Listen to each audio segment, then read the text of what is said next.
MCM, Kendal Romeo, with Culmer. The most dismal event that an FNM could have gone through in this period was Saturday. Anybody who could stand and suggest by any inkling that Saturday was a success, something has got to be wrong with their head.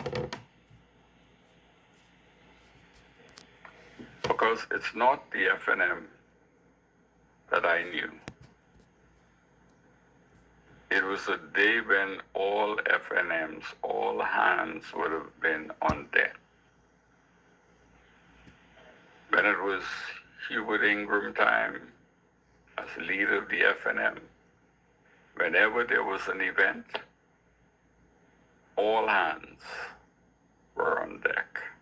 I would have been there.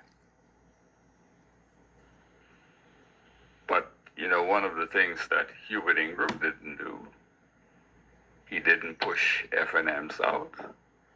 As a matter of fact, he went out looking for those who were going astray and say, hey, bring your ass back here, let's go be FNMs. And it worked. Instead, the current leader, Michael PINTARD, threw FNMs away. Remember the insurgents? They weren't on the park on Saturday. The renegades, they were not there. They were not working. And so, what is it today that's in the head of one Michael Clifton PINTARD? Because, and I spent several hours at R.M. Bailey on Saturday. At least 3 hours. Could have been a little bit more. And I hadn't seen the leader. I hadn't even heard any talk about the leader. I saw one Xavier, torchbearer president, walking all over the park trying to get a video shot of the best crowd. But it didn't work. We as FNMs, in all seriousness, need to begin to stand up and speak. Say to the leadership of this party that you've gone amok. You're not headed in the right direction. And if we can say that, an event that Richard put on took people away from the FNM. FNMs don't do that. FNMs don't do that. We are loyal to our party, and we stand up for our party. And I know that there's somebody out there is going to say, well, Jed, how come you ain't standing up for the party? I stand for my party when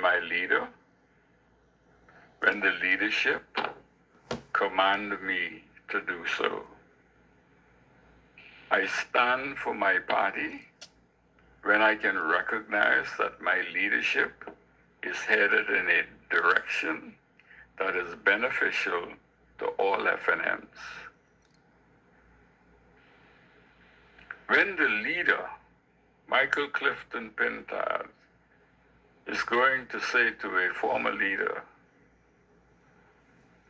not only you should carry your ass now, but walk into his constituency, Killarney, and say to the Constituency Association, your sitting member of parliament is no longer qualified to be a candidate in the next general election. Your former prime minister, Michael PINTARD, has got to be the biggest idiot of them all. You're going to walk up to a former prime minister and say, hey, you ain't getting no nomination. You know, you didn't even have enough sense to goddamn soap suds the man before you said it. You know, how did you find a girlfriend that you wanted and she was cutting up? You didn't know how to do that, Michael. That's what you did. That is what you should have been doing with Dr. Menace. If you wanted him to do something that you think that he might not want to do, you know Dr. Menace wasn't going to put up with that bullshit. And you're going to tell a sitting member of parliament, former leader of the FNM, that I don't need you. I want you as a candidate. I want you to do something else. What you can do, make him president of the Bahamas?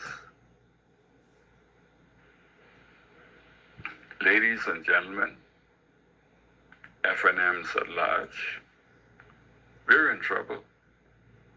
You know, I see that poll that came out that has the FNM running third behind COI.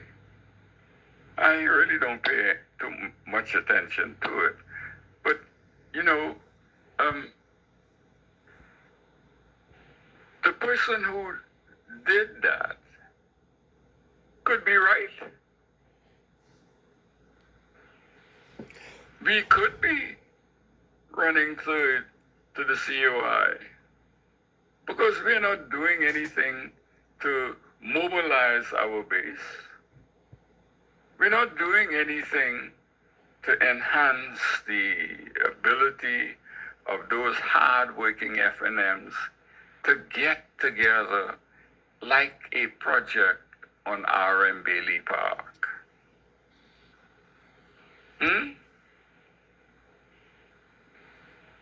What is it?